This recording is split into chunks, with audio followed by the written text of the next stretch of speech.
So today we have a very special speaker for our virtual colloquium. It's our very own president and co-founder of AQRA. She is Dr. Arceli Rosario. She is currently the chair for the educational department here at IS. And before coming to IS, she has lots of experience where she served in high school, vice president for academic in a college, and also she has served as a college president.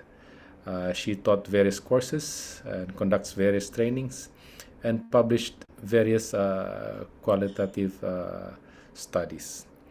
She is also the co-editor of the just recently published Sage Handbook of Qualitative Research in the Asian Context.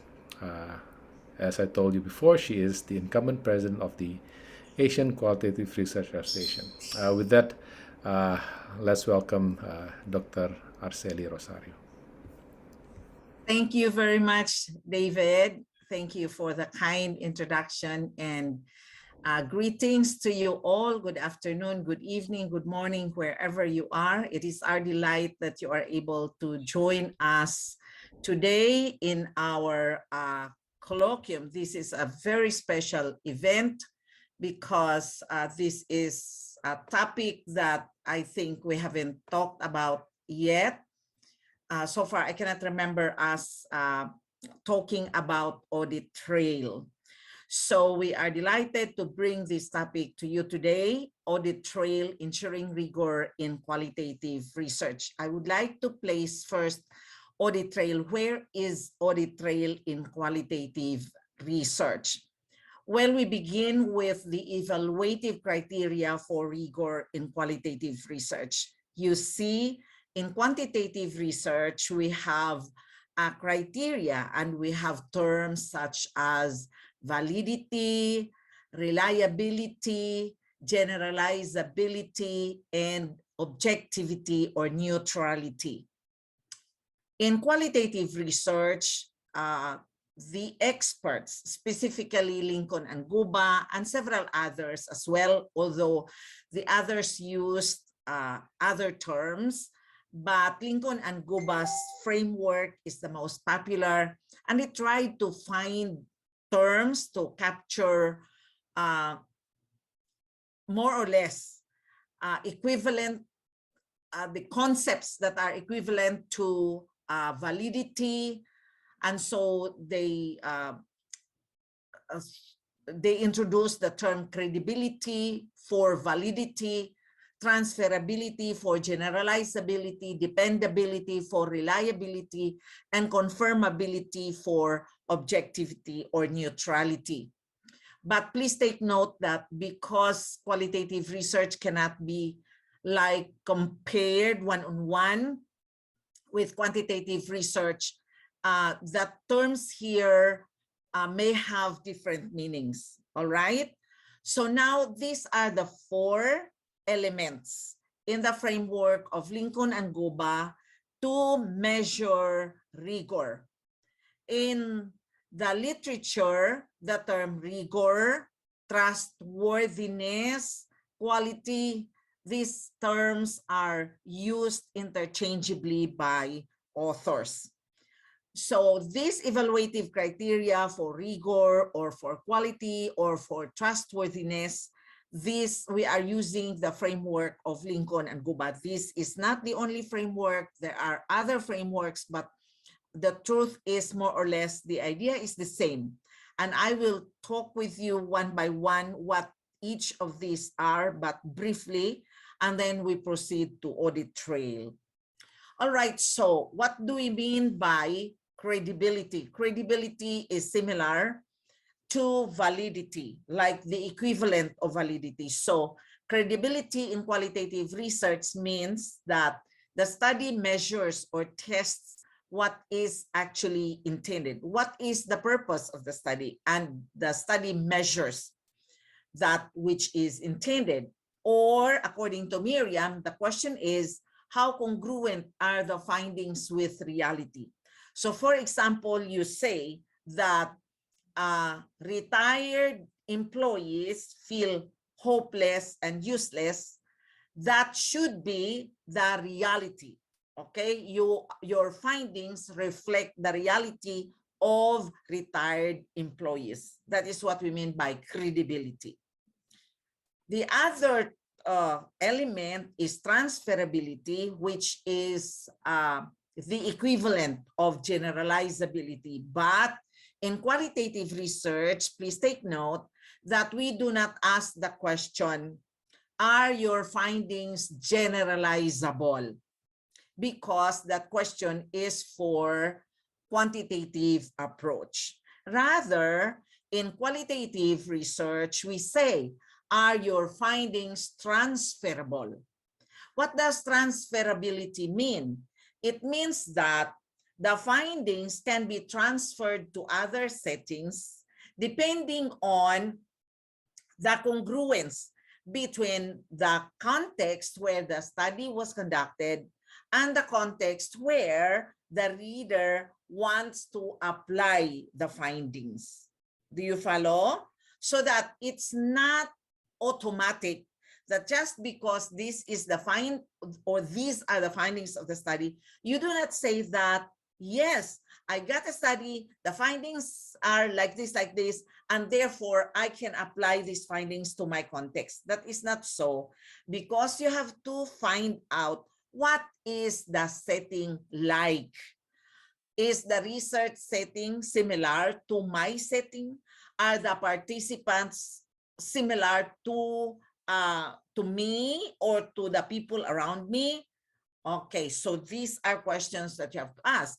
If the setting, the people, the phenomenon in terms of intensity and degree are similar to your context, then the findings are transferable. All right, I hope that's clear. The next element is dependability, which is equivalent to reliability. What is interesting in qualitative research is you do not say, if the study were replicated, the findings would be the same. In qualitative research, you say, if similar studies were conducted with considerable care, one would anticipate that the findings would not be entirely different. That is how we say it in qualitative research. And that is true. Like, for example, you are studying teen motherhood in the Philippines, you study teen motherhood, shall we say, in the US, most likely the findings will not be entirely different, although we cannot claim that the findings would be exactly similar. Okay? Now, the other concept is confirmability or objectivity. What does confirmability mean? It means to say that the findings are the result of the experiences and ideas of the informants, rather than the characteristics and preferences of the researcher. So in this element, we ensure that what the researchers will say or what they will say are the themes.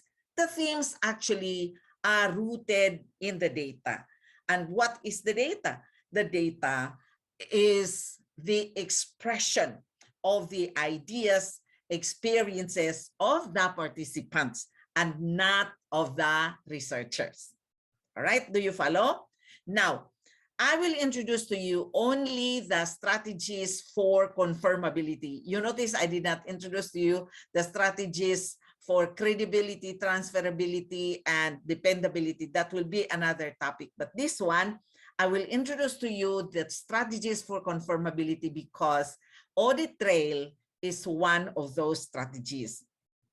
There are several other strategies, but I chose to reflect here only two, and that is audit trail and reflexivity, because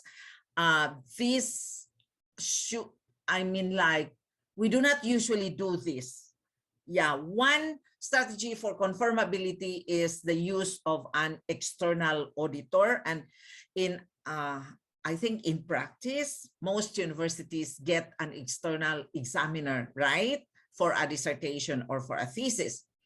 Now, this afternoon or today, we are going to talk about audit trail. What is audit trail? Okay, now looking at the word audit trail, trail means it's like a path, right? Audit is actually a business term. So David, you can relate to this one, audit. Now in business, especially in accounting, they are very careful that there is an audit trail. This term is borrowed by qualitative researchers. And when used in qualitative research, we say audit trail involves describing how the researchers collected and analyzed the data in a transparent manner. So include the steps. This is like you have step 1, step 2, step 3, step 4, and you include documents to show that your data collection and your data analysis is done properly. And because you include these documents in the appendices of your thesis or of your dissertation, hence the process is transparent. Do you follow that? So those of you who are doing your thesis and dissertation and you are using qualitative research, be sure to include in your appendices your audit trail.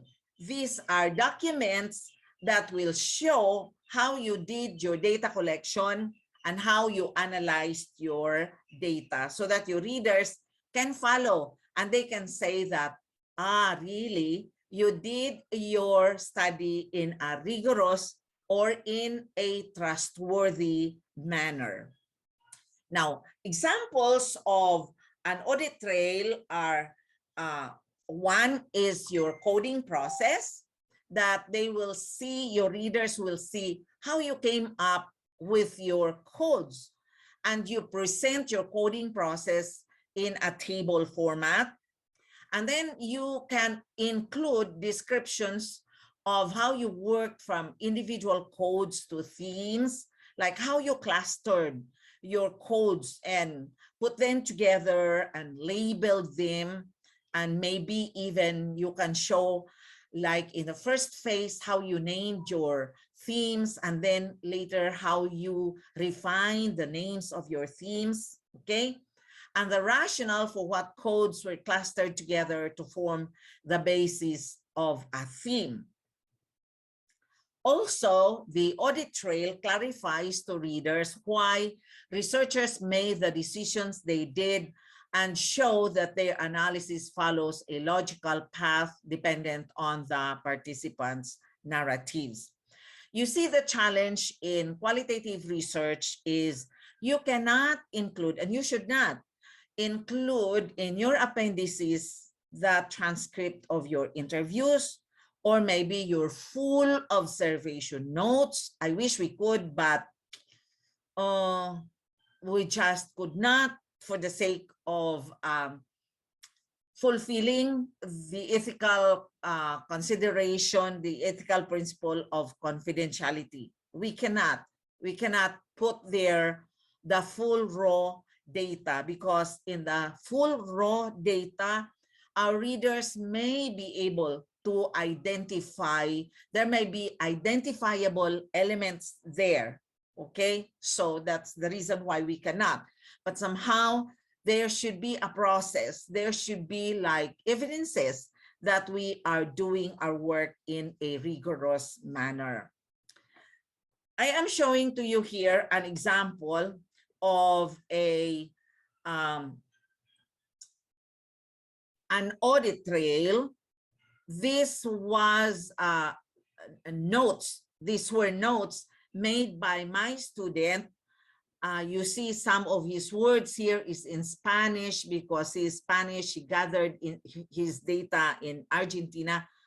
But you see here that he is trying to make some graphic illustrations, placing ideas here, connecting ideas from one idea to the other.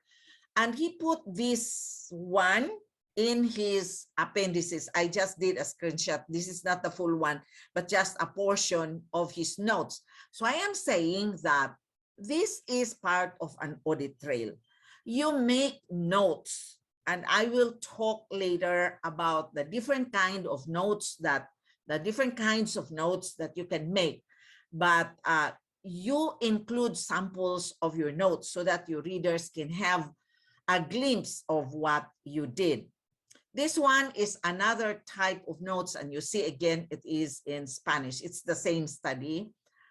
And this one is from the same study where my student prepared a log of data gathering activities. Well, this is to show to your readers that you were very intentional, you were organized in your data collection process.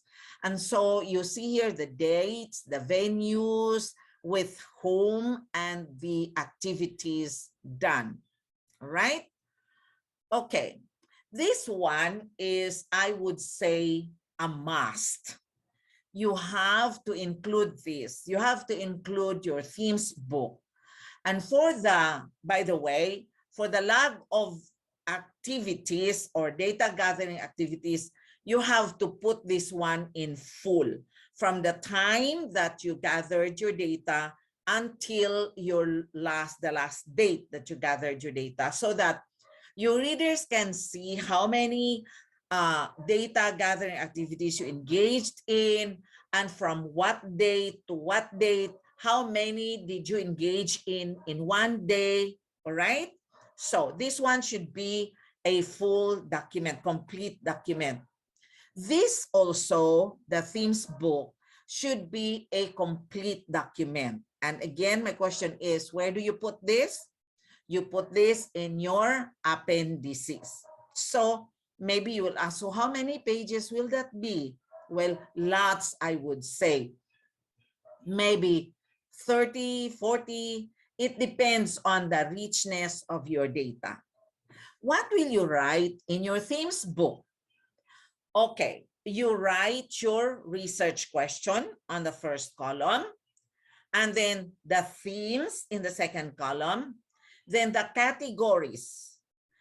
There are times that a theme is a standalone, meaning it does not have any category, but there are also times when a theme can have several categories. So when there are, like, shall we say, 3 categories, you have to put all the 3 categories. But under each category, you have to put the significant quotes that support the category. So this is an audit trail, because by having this themes book here, specifically the significant quotes and then your categories, your reader can say like, yeah, it's right. So the participant said this. So these were the quotes that the participant said pertaining or supporting this category.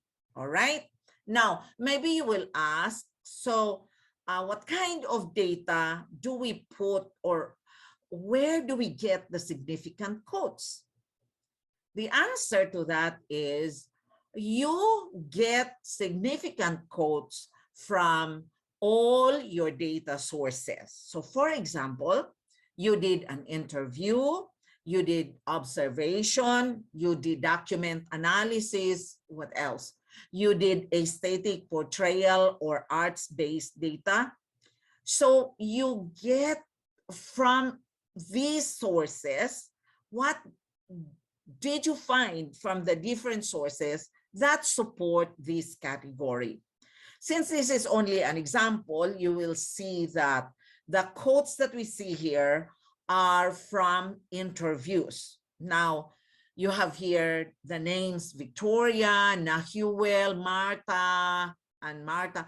Now, these are pseudonyms, okay? These are not real names. And you will see there that we have the name, then the interview, and the lines. Now, you will ask, now, what do you mean by lines?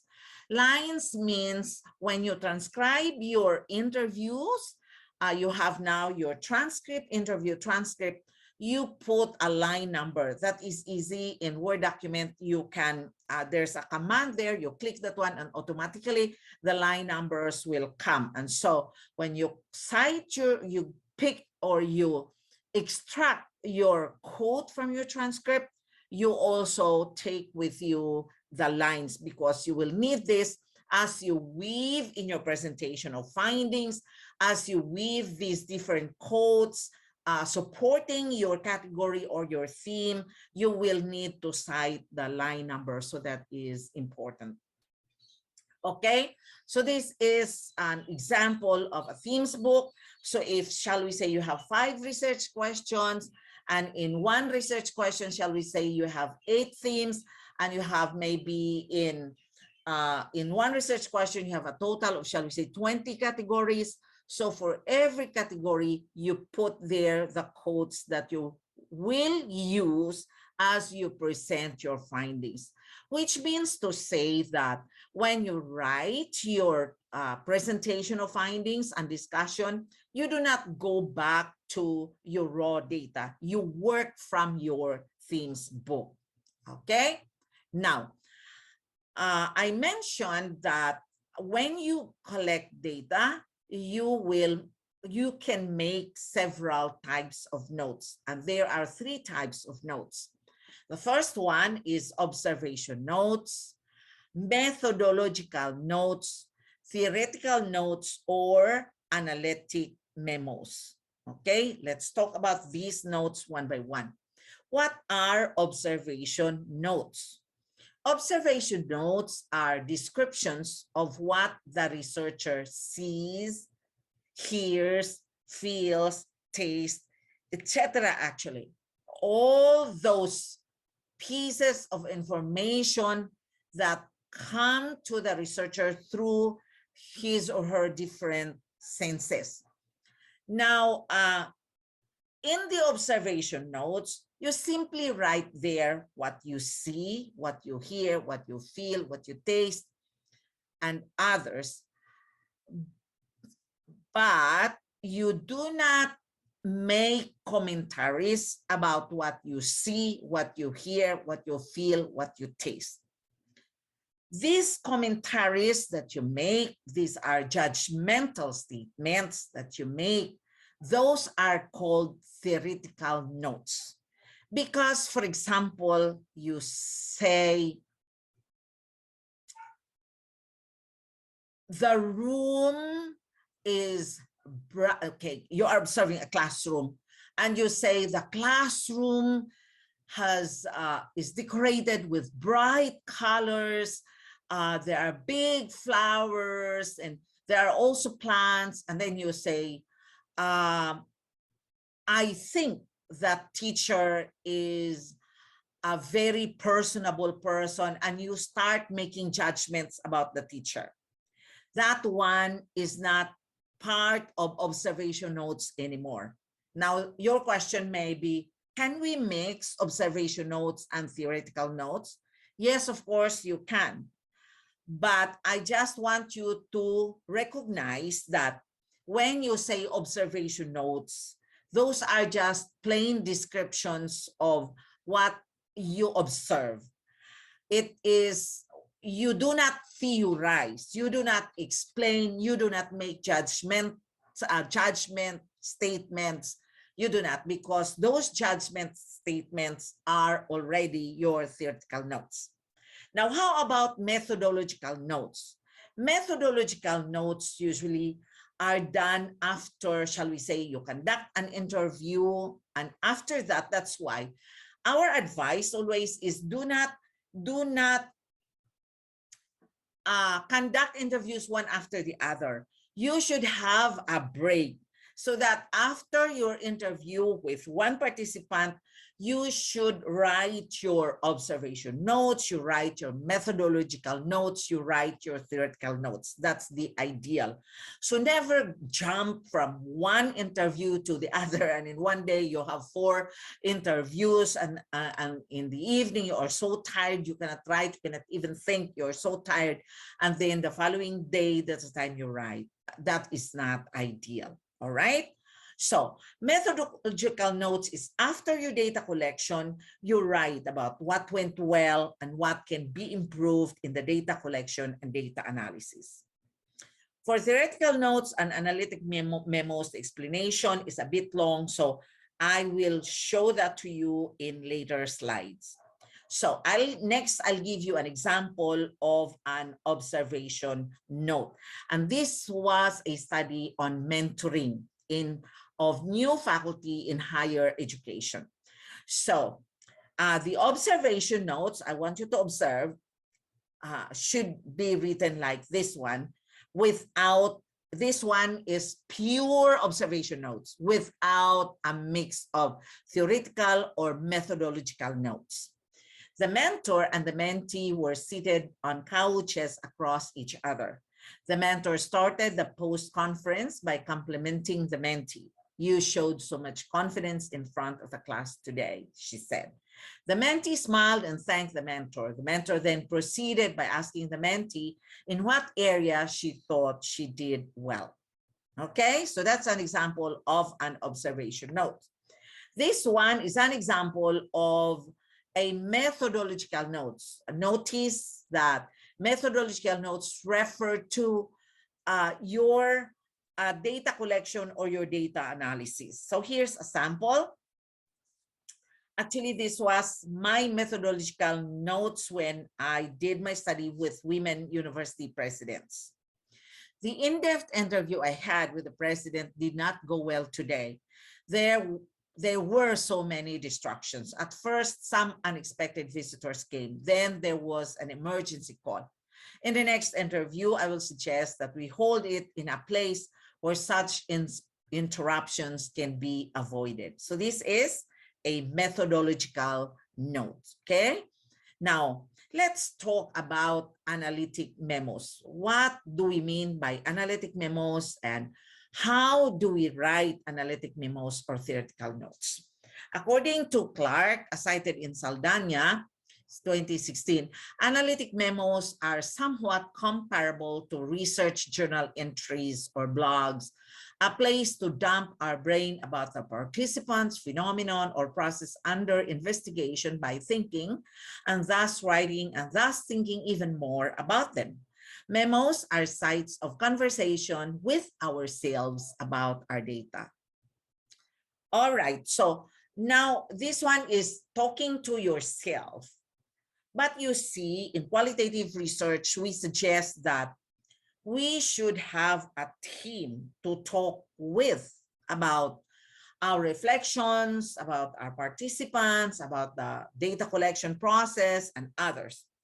So what do? We can write our analytic memos as a team. We can write also our analytic memos individually, and then we compare our analytic memos with one another. This one is a framework, again by Saldana, and he suggested the different areas that we can write on. So, because usually the questions asked is that, so what do I write in my analytic memo? There are many areas about the research that you can write about in your analytic memos or in your theoretical notes. So number one here, you can reflect on and write about how you personally relate to the participants and or the phenomenon. For example, if you are studying about, your study is about teaching special children or children with special conditions, and if you are a mother of a special child, then you can write about that one. Number 2, reflect on and write about your studies research questions. And you write about, you ask yourself, like, why am I asking this question? Why is this question important to me? And when you write about that, that's an example of a theoretical note or analytic memo. Reflect on and write about your code choices. Well, this is now during your data analysis, and you say, like, why do I term my codes this way? Okay. And reflect on and write about emergent patterns, categories, themes, concepts, and assertions. Now you see, after your data collection, even before you do open coding or line by line coding or whatever coding you do, even before that, actually, even during your interview, as you listen to your participants, especially if it's already your second, your third, your fourth, your fifth interview, you will notice that themes are jumping out of the interview. As words come out from the mouth of your participant, you recognize, that's the theme for that. What she's saying, this is the theme. So you can now see emerging patterns, categories, themes, concepts, and assertions, and you write about them. So here, there are so many that you can write about. We are sending you these PowerPoints so you can study. So do not worry about, like, oh, I have nothing to write for my theoretical notes or for my analytic memos. You have many things to write about. Now, maybe your next question is like, okay, so now I have like so many theoretical notes or analytic memos. I have so many methodological notes. I have so many observation notes. Maybe your question now is, so what do I do about them? What do I do about them? All right. What do you do about your observation notes? Well, you can make use of your observation notes in your presentation of findings. You describe there the context why your participants said that. Or why is the theme like this one? Okay. How about your methodological notes? Well, this is an important part of a dissertation or a thesis, or even of a journal article, which is oftentimes missing. You see, we write our methodology chapter, and in most universities, the methodology chapter is methodology chapter is chapter 3, okay, but not always. In chapter 3, we write what we plan to do, how we will collect our data, how we will analyze. These are things we say in chapter 3. But because of the nature of qualitative research, which is flexible and the design is emerging, some changes can happen. So your methodological notes, you will make use of these in the first part of your chapter 4. That is now your presentation of findings and your discussions. In the first part, you first write there about the profile of your participants. You describe in detail who your participants are. You can make a table and also explain in narrative form. And then there is a section also where you write your operational data collection and operational data analysis. You can separate these sections or you can put them together if that's not too long. But that is where you put your methodological notes. How about your analytic memos? Well, your analytic memos or theoretical notes, these are where you write, your emerging themes, and you can also use them in your presentation of findings. Yeah? Okay, so this is the rationale why you should be faithful in doing your observation notes, your theoretical notes, and your methodological notes. I am giving you a sample. See, here's another one. This is a sample of a theoretical notes, okay? about the mentoring of new faculty in higher education. The mentor seems to be younger than the mentee, but both of them feel comfortable in each other's presence. This matching of mentor and mentee is contrary to what literature says, that the mentor should be older. I think mentoring can still work in this kind of arrangement. Age does not matter. Instead, the expertise, the qualification of the mentor, and the trust that binds the mentor and the mentee are what count. So you see, this is now theorizing. That's why it's called theoretical notes. And here is one from Natasha, and she is doing a grounded theory in work from home, which is a new phenomenon. And you see here that she put this one on like a table and she color coded. I think what she did was just to write in sentences or in clusters her thoughts, and then later she identified, oh, this one is personal, and she colored it orange, and this one is about the environment, and she colored it violet. This one is consultation with experts and colleagues, my conversation. And you see here that the topic here in her, this one is her theoretical notes about the background that shaped the study interest. And she put them together, and she had 4 sources which she color coded. Okay, so and we also put here some references just in case you want to do some footnote chasing. This is our presentation for today, and we look forward for more conversation with you in our question and answer. Thank you so much, Dr. Arceli. This was interesting. I learned many things. Yes, we are having now some questions already in Q&A box, but before we go there, I just wanted to ask Dr. Arceli, in this age of well, technology and digital information, maybe it may be more convenient to use some technological features and means to take those notes during the data collection. I was thinking myself, I'm doing interview and then I have to, you know, well, maybe it can be done after, but judging something on the paper, I could hardly find it, you know, viable anymore. It's much easier to take my phone and just narrate myself, right? Yes. Yeah, so true. Well, can you share for that a little bit?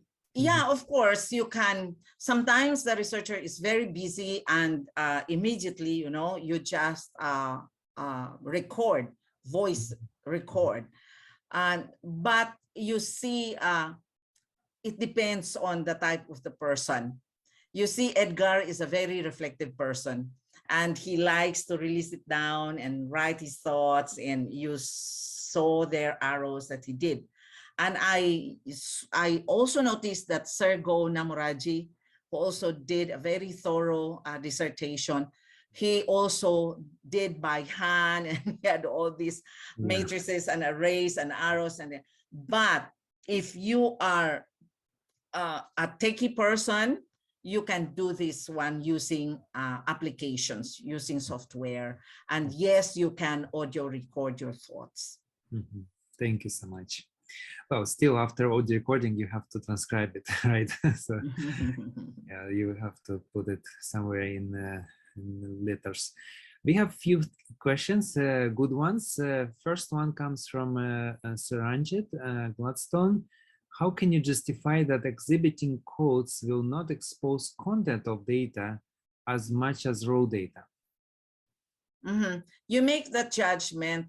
In my case as advisor, I check also what is to be displayed in the appendices, that all of those that we do not give away in both the chapters, in presentation findings and in the appendices. We do not give away identifiable elements, that we always respect confidentiality. Okay. From our financial officer, Dr. David Lumowa, it's a good question. Is providing an audit trail necessary when or possible when publishing in journal? Or it's only for the thesis or dissertation? Usually we do not, because we are limited in terms of space, but for thesis and dissertation, our advice, our stand, you know, in AQRA is we should, because that is part of establishing trustworthiness and rigor. And, you know, in quantitative studies, we put there lots of statistical results, right? Yes. In the appendices, we do that. But when we started doing qualitative research, I think this is a part that we have not given much attention. What we put, and some students ask me, or even advisors ask me, so what do we put in the appendices? So now that we have these pieces of information, of course, what do we put in the appendices?